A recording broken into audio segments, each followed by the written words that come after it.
আসসালামু আলাইকুম রহমতুল্লাহি অবরকাতুহু। সম্মানিত দর্শক, রাজনৈতিক দলগুলোর সঙ্গে ডক্টর মোহাম্মদ ইউনূসের একটি সৌহার্দ্যপূর্ণ সম্পর্ক।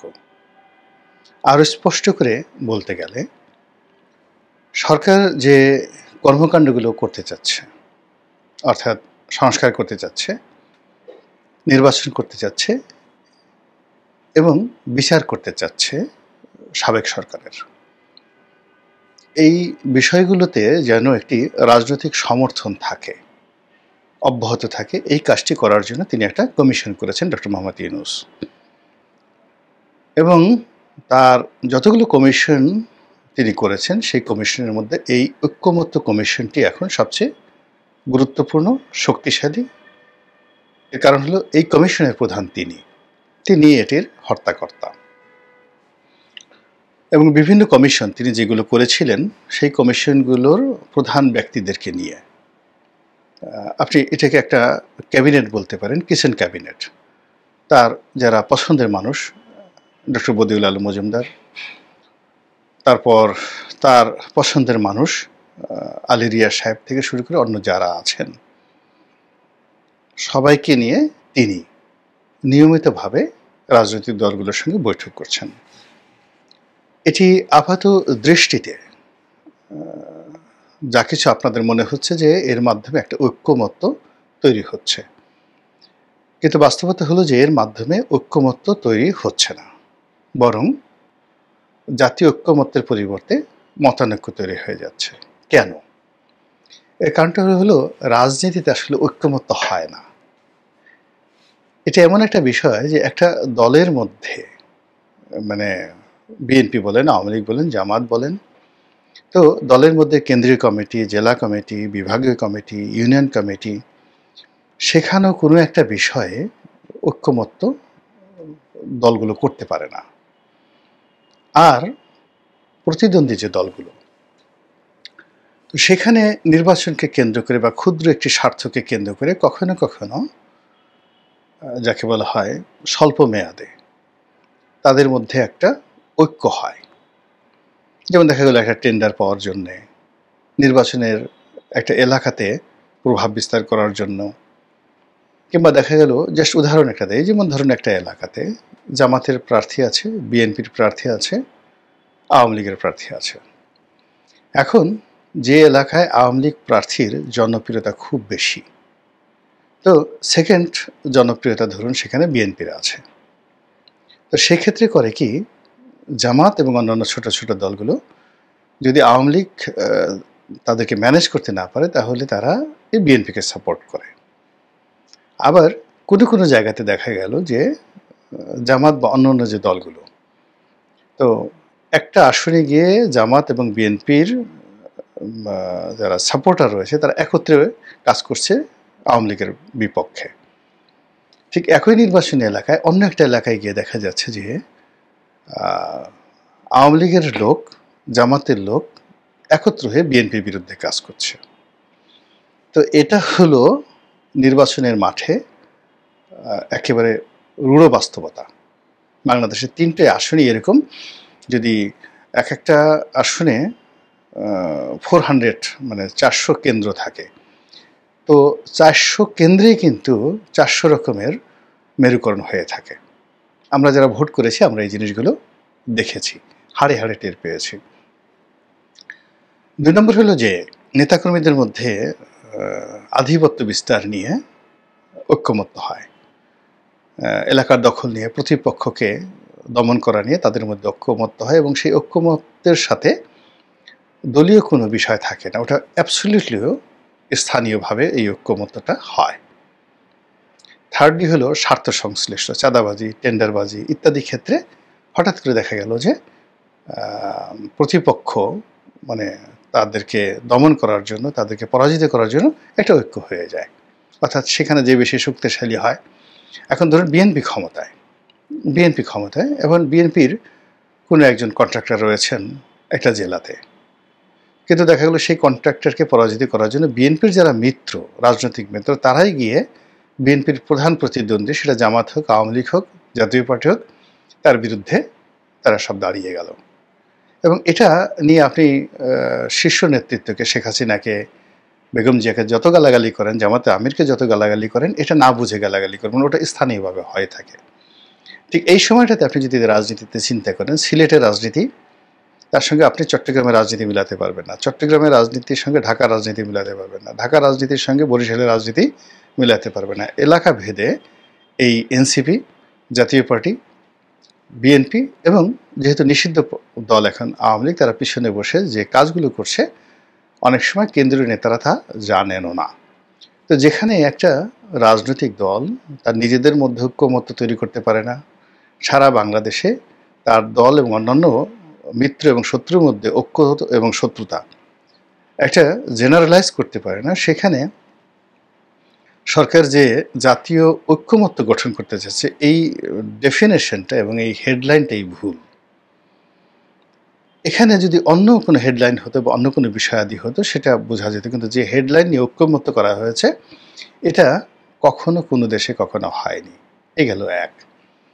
২ নম্বর হলো যে যারা এই ঐক্যমত্য করবেন, এখন তাদের সঙ্গে তো রাজনৈতিক দলগুলোর বা নেতাদের কোনো রকম পূর্ব সম্পর্ক, পারিবারিক সম্পর্ক, সামান্যতম লিঙ্কেজও নেই।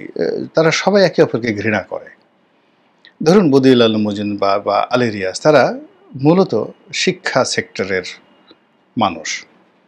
আবার অন্যদিকে যদি রাজনীতিবিদদের ধরেন রুহুল কবির রিজভী আছেন, সালাউদ্দিন সাহেব আছেন, জামাতের ধরেন ৩-৪ জন লোক আছেন, এদের সঙ্গে তো এই মানুষগুলোর মানে কখনো কোনো পারিবারিক সম্পর্ক হয়নি।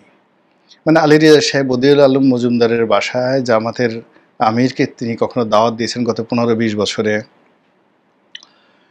তারপরে আলী রিয়াজ সাহেবের সঙ্গে সালাউদ্দিন সাহেবের পারিবারিক কোনো সম্পর্ক হয়েছে, কোলাকুলি হয়েছে, হ্যান্ডশেক হয়েছে, এরকম ঘটনা তো আমরা জানি না। তো কাজেই যেখানে কখনো সম্পর্কই হয়নি, তো তিনি কি করে ঐক্যমত্য করবেন? ঐক্যমত্য করার জন্য দেয়ার ইজ এ কন্ট্রিবিউশন। ঠিক সেম ডক্টর মোহাম্মদ ইউনূস। এখন তার সঙ্গে ধরেন সম্পর্ক প্রথম আলোর মাহফুজ সাহেবের বা মতিউর রহমান সাহেবের কিংবা ডেলিশের মাহফুজ আনাম সাহেবের, তার সাথে সম্পর্ক ছিল এই মনির হায়দারের, তার সাথে সম্পর্ক ছিল যাকে বলা হয় গোলাম মুর্তজার, আসিফ নজরুলের, তার সাথে সম্পর্ক ছিল মতিউর রহমান চৌধুরী মানব জমিনের। ওনার সার্কেল তো ওনারা।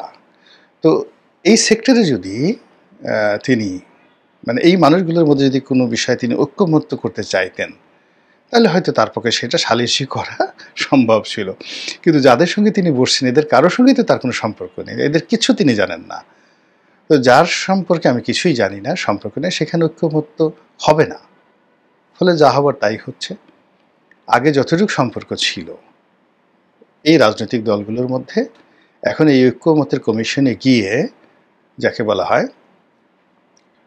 সেটা কোন পর্যায়ে চলে গেছে, এটা আর কিছুদিন পরে ডক্টর মোহাম্মদ ইউনূস এবং রাজনৈতিক দলগুলো টের পাবেন যখন এটা প্রকাশ্যে এসে যাবে। জাস্ট একটা উদাহরণ দিই, খুব শীর্ষ একজন রাজনৈতিক ব্যক্তিত্ব, খুবই জনপ্রিয় এবং শীর্ষ এবং সম্মানিত বাংলাদেশের, তো তার সঙ্গে খুব একান্তে কথা হলো। তিনি এই ঐক্যমত্য কমিশনের যান ডক্টর মোহাম্মদ ইউনূসের, যেহেতু তিনি একটা রাজনৈতিক দলের প্রধান, যাকে বলা হয় বাংলাদেশের শীর্ষ রাজনীতিবিদ, লেখাপড়া সব দিক থেকেই।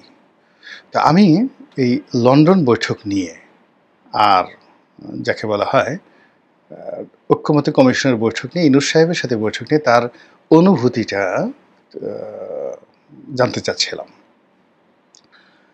তিনি যেটা বললেন যে ডক্টর মোহাম্মদ ইউনূস কাউকে সাথে পরামর্শ না করে হঠাৎ করে তিনি যে তারেক রহমান সাহেবের সাথে বৈঠক করলেন, এই বৈঠকের ফলে জনাব তারেক রহমান এবং তার নেতা কর্মীদের যে উদ্দীপনা বাড়ল, সম্মান বাড়ল, মর্যাদা বাড়ল, এর ফলে থানা পুলিশ প্রশাসন তো অন্য কোনো রাজনৈতিক দলের কথাই শুনবে না। তারা তো সঙ্গে সঙ্গে ডক্টর মোহাম্মদ ইউনূসের সঙ্গে তারেক রহমানের বৈঠকে কিছু হোক বা না হোক, এই বৈঠকের যে উত্তাপ, সেই উত্তাপটা ছড়িয়ে পড়েছে সারা বাংলাদেশে এবং প্রশাসন এখন বিএনপির কথা মতো চলছে। এটা তো আমাদের জন্য ভীষণ রকম বিব্রতকর। এ গেল এক। ২ নম্বর হলো যে বৈঠকে বসে ডক্টর মোহাম্মদ ইউনূস কী করেন জিজ্ঞেস করছিলাম। তিনি বললেন যে ওনার সামনে অনেক গুরুত্বপূর্ণ ব্যক্তি বসে থাকেন, তো তিনি দেখা গেল যে তাদের হয়তো অনেকের নামও জানেন কিনা, মনে থাকে কিনা, বা তাদের প্রতি তার কোনো অ্যাটেনশন রয়েছে কিনা এটা বোঝা যায় না। হঠাৎ করে তিনি যাদেরকে চেনেন, যারা হয়তো আমাদের সামনে এসে বসতেও পারে না, একেবারে তরুণ রাজনীতিবিদ, ছোট ছোট দলের কর্তা, তো এটা খালি এনসিপি না, আরও অনেক অনেক ছোট ছোট রাজনৈতিক দল। তো যখন তাদেরকে দেখেন, তার চোখে মুখে মনে হয় যেন একটা চাঁদের হাসি। তিনি বলতে গেলে একেবারে চেয়ার থেকে উঠে এসে অনেক দূর হেঁটে এসে তাদের সঙ্গে হ্যান্ডশেক করেন, কথা বলেন, তাদেরকে বসান। তো এটা দেখে আমরা যারা মানে সিনিয়র রাজনীতিবিদ, বাংলাদেশে 50-60 বছর ধরে রাজনীতি করছি, আমরা বিব্রত হই, অপমান বোধ করি। কিন্তু আসলে যেহেতু ওখানে ঢুকে গেছি, কিছু করারও থাকে না। তো এরকম অনেক ঘটনা সেখানে ঘটে। আপনি দেখেন এই যে কর্নেল অলি সাহেব একবার গিয়ে সেখানে অপমানিত হলেন, তারপরে আবার গেলেন। মানে ওখানে যে পরিবেশটা হয়, সেই পরিবেশটা আমরা রাজনৈতিক যে জগৎ, সেই জগতে ইউজুয়াল না। এখানে দীর্ঘদিন ধরে যারা রাজনীতি করেন, যারা নেতা হয়ে যান, তো তাদের একটা ইগো থাকে, এবং তাদের সামনে আপনি যত জনপ্রিয় হন না কেন, যত অর্থশালী হন না কেন, তারা তাদেরকে অ্যালাউ করেন। আপনি চিন্তা করেন যে বিএনপির শত শত নেতা রয়েছেন যারা এখনও খন্দকার মোশাররফ সাহেবের সামনে বসার কথা কল্পনা করতে পারে না, কিন্তু বাইরে খন্দকার মোশাররফ সাহেবের হয়তো 10 জন লোক নেই, তার নির্বাচনী এলাকায় তার লোকজন আছে, কিন্তু তিনি এমন একটা মর্যাদার জায়গাতে পৌঁছে গেছেন, সেখানে যারা ক্যাডার ঠ্যাডার নিয়ে চলেন, চারপাশে হুন্ডা নিয়ে চলেন, গুন্ডা নিয়ে চলেন, তো এই সমস্ত মানুষ ডক্টর মোহাম্মদ ইউনূসের কাছে গিয়ে হয়তো দেখা গেল খুব জনপ্রিয়, তিনি মোশাররফ সাহেবের দিকে তাকালেনই না। কিন্তু মোশাররফ সাহেব চিন্তা করবেন, আরে বাবা, ডক্টর মোহাম্মদ ইউনূস সাহেব যাদেরকে পাত্তা দিচ্ছেন, প্রিভিলেজ দিচ্ছেন, তারা তো আমার সামনে বসেও না। তো এইরকম অসংখ্য ঘটনা প্রতিদিন সেখানে ঘটে পুরো রাজনৈতিক অঙ্গনে নানা রকম জটিলতা তৈরি করে ফেলেছে। আর এ সকল জটিলতার ফলে জাতীয় ঐক্যমত্য কমিশন এখন রীতিমতো জাতীয় অনৈক্য কমিশনে পরিণত হয়েছে। এর ফলে এই কমিশনের যারা কর্তা ব্যক্তি, এটার দুটো উদ্দেশ্য।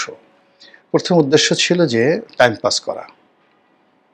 সরকার যতদিন চাইবে এটার মাধ্যমে একটার পর একটা প্রোগ্রাম দিয়ে টাইম পাস করা। এই টাইম পাস করাটা আর আগামীতে সম্ভব হবে না, এবং তার কিছু নমুনা আমরা দেখলাম যে লন্ডন বৈঠকের পরে এখানে অনৈক্য এমন হয়ে গেছে যে জামাত এখানে অংশগ্রহণ করেনি বিএনপির সঙ্গে। আবার সামনের দিনগুলোতে যদি জামাতকে ডাকা হয়, তখন সেখানে হয়তো বিএনপির লোকজন যাবে না। আবার এবার দেখলাম যে এবার যে সর্বশেষ বৈঠক হলো, অন্য সময় যে বৈঠকের একটা অবস্থা থাকে যে যারা হোস্ট, মানে কমিশনের যারা কর্তা ব্যক্তি, তারা এখানে একটা বিরাট মঞ্চ সাজিয়ে সেই মঞ্চের উপর বসে তারপরে ঐক্যমত্য কমিশনের যারা ইনভাইটি, যাদেরকে দাওয়াত করা হয়েছে, তাদেরকে সামনে বসে তাদেরকে বক্তব্য দেওয়ার সুযোগ দেওয়া হতো, এবং তারা দাঁড়িয়ে দাঁড়িয়ে বক্তব্য দিতেন। এখন এইবার দেখলাম যে যারা ইনভাইটি, তাদের আপগ্রেড হয়েছে, আর ওদের যে একটা ভাবসাব ছিল মঞ্চে বসার, সেটা নেমে আসছে। এখন তারা সবাই একই কাতারে বসছেন, সমতা লক্ষ্য করা যাচ্ছে। তো এটা যদি প্রথম দিন হতো কোনো সমস্যা ছিল না, কিন্তু এখন যেটা হলো সেটাতে আসলে যারা উদ্যোক্তা, তাদের যে ভাবসাব ছিল সেটা কিন্তু এখন আর নেই। দ্বিতীয়ত, আগে যারা বক্তব্য দিতেন, দাঁড়িয়ে বক্তব্য দিতেন, এখন তারা বসে বসে বক্তব্য দিচ্ছেন, এবং স্পষ্টতই সালাউদ্দিন সাহেব যখন বক্তব্য দিচ্ছিলেন সমস্ত অ্যাটেনশন তার দিকে ছিল, এবং তিনি যেভাবে প্রশ্ন করছিলেন এবং যেভাবে তিনি কমান্ড দিচ্ছিলেন, এবং তার পয়েন্টিভ, টু দি পয়েন্ট যে প্রশ্নগুলো ছিল, সেই প্রশ্নগুলোর জবাব দেওয়ার মতো ম্যাচুরিটি, প্রস্তুতি এই কমিশনের কর্তা ব্যক্তিদের ছিল না। ফলে তারা ছিলেন জনাব সালাউদ্দিন সাহেবের সামনে নিতান্ত শিশু, অসহায়। তো এই যে রাজনীতি, এখন সালাউদ্দিন সাহেব ধরেন তার দলে শীর্ষ নেতা, তো এখানে বিএনপিতে সালাউদ্দিন সাহেবের মতো অন্তত পক্ষে 100 লোক আছেন যারা একই ভাষায় আরও সুন্দর করে কথা বলতে পারেন।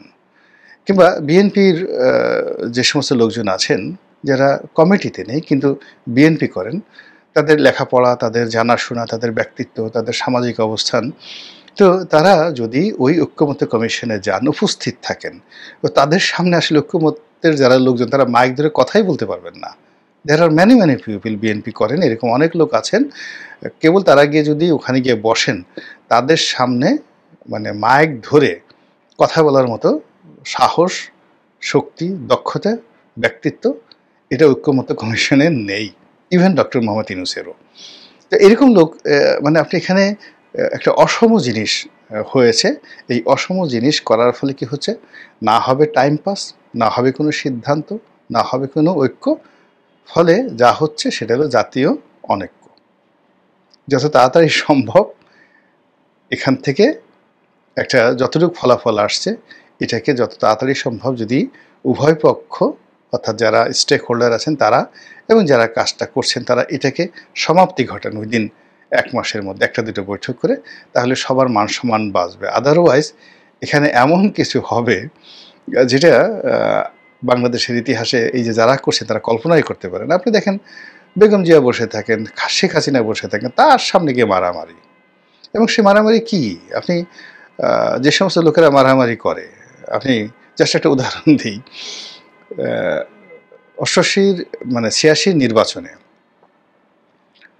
শেখ হাসিনা যাবেন না, বেগম জিয়া যাবেন না, এরকম একটা সিদ্ধান্ত হলো। পরবর্তীতে যখন 32 নম্বরে গিয়ে তারা সিদ্ধান্ত পরিবর্তন করলেন এই নির্বাচনে যাবেন কি যাবেন না, তখন সিনিয়র নেতাদের মধ্যে হাতাহাতি শুরু হয়ে গেল। ডক্টর কামালের মতো মানুষ তিনি হাত কাছিয়ে মারতে আসছেন তার কথার যারা প্রতিপক্ষ, উনি তো রাগ হয়ে গেল, খামোশ এইভাবে বলে তিনি ঘুষি দিতে আসছেন। আবার তার দিকে ক্ষমা জাহাঙ্গীর হোসেন সাহেব এবং তার যারা লোকজন ইয়াং তরুণ তুর্কি তারাও আবার ডক্টর কামালের দিকে তেড়ে যাচ্ছে, আজকে তোকে মেরেই ফেলবো। শেখ হাসিনা বসে আছে। এই সেম ঘটনা বিএনপি অফিসে ঘটে, অন্যান্য রাজনৈতিক দলের অফিসে ঘটে। চেয়ার ছোড়াছুড়ি, মারামারি এগুলো তো আমরা দেখি। তো এরকম একটা ঘটনা ঐক্যমত্যের কমিশনে যদি হয়, আপনি রাজনীতিবিদ যারা আছেন তারা তো এগুলো অভ্যস্ত, কিন্তু অন্য যারা আছে তারা চেয়ারের তলে পালানোর সুযোগ পাবেন না। ওই জায়গাটার মধ্যে কেউ তাদেরকে রক্ষা করতে পারবে না, গাল গুল ফেটে মানে কি যে একটা অবস্থা হবে কল্পনাই করা যায় না। তো কাজেই রাজনীতির যে মন্দ দিকগুলো, এই মন্দ দিকগুলো যদি মাথায় রেখে তারা এগোন, কাজ করেন, তাহলেই আশা করি ভালো ফলাফল আসবে। আল্লাহ আমাদের সবাইকে হেদায়েত দান করুন এবং হেফাজত করুন। আসসালামু আলাইকুম ওয়া রাহমাতুল্লাহি ওয়া বারাকাতুহু।